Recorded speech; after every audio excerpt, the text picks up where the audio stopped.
जय श्री कृष्णा। श्री कृष्ण जन्माष्टमी का पर्व देश भर में धूमधाम से मनाया जाता है। इस दिन भगवान श्री कृष्ण के बाल रूप लड्डू गोपाल की पूजा अर्चना की जाती है।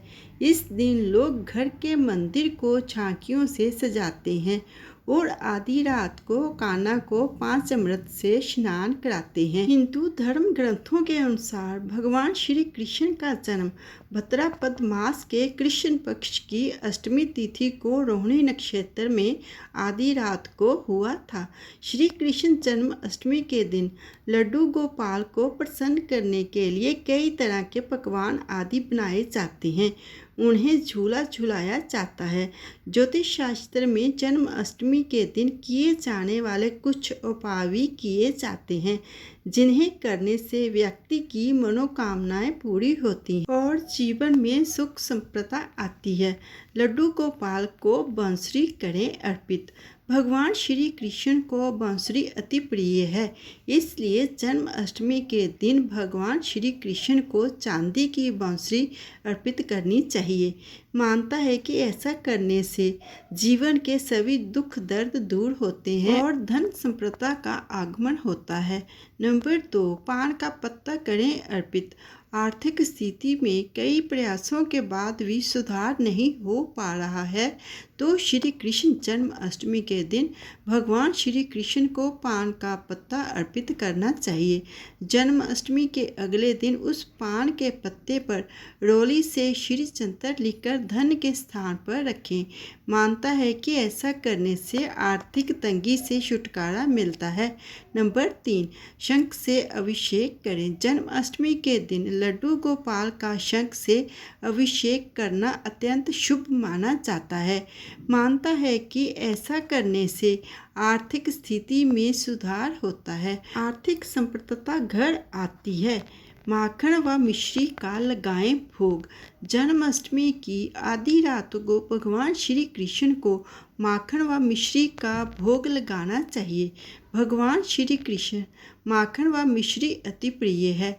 मानता है कि ऐसा करने से जीवन में सुख समृद्धि व खुशहाली आती है। अगर आपने अपने घर में लड्डू गोपाल को स्थापित किया है तो कुछ बातों का ध्यान रखना जरूरी है। चलिए जानते हैं। अगर आप लड्डू गोपाल को अपने घर में रखते हैं तो उस कमरे का विशेष रूप से ध्यान रखने की ज़रूरत है। कमरा साफ सुथरा होना जरूरी है। साथ ही इस बात का भी ध्यान रखना जरूरी है कि जहां पर लड्डू गोपाल को रखा गया है उसके आसपास कोई भी ऐसी वस्तु नहीं रखनी चाहिए जिससे लड्डू गोपाल को क्रोध आ जाए। कभी भी पुराने गंदे वस्त्र और टूटी मूर्तियों को उस जगह पर नहीं रखना चाहिए और अगर रखा है तो हटा देना चाहिए। वहीं लड्डू गोपाल को अगर आप भोग लगाते हैं तो उसकी थाली को भी वहां से कुछ देर के अंदर हटा देना चाहिए। ऐसा इसलिए क्योंकि भोग लगाने के बाद थाली जूठी हो जाती है और जूठी चीज़ों को ज़्यादा देर के लिए कृष्ण लल्ला के आसपास रखने से बचना चाहिए। कृष्ण भगवान को बहुत सारी चीज़ें भोग में लगाई जाती हैं। लोग तो बिस्कुट, चॉकलेट और नमकीन जैसी चीज़ों का भोग भी लड्डू गोपाल को लगाते हैं। इसमें कोई गलत नहीं है, ऐसा किया जा सकता है, लेकिन इस बात का विशेष ध्यान रखने की ज़रूरत है कि जो चीज़ें आप कृष्ण भगवान को भोग में लगा रहे हैं वो साफ सुथरी और सात्विक होनी चाहिए। वैसे कृष्ण लल्ला को आप दूध की बनी चीज़ें अगर भोग में लगाएं तो इसका बहुत अच्छा लाभ मिलता है। इसके अलावा हलवा और मिठाई भी भोग में चढ़ाई जा सकती है। सब मिलके बोलिए लड्डू गोपाल की जय।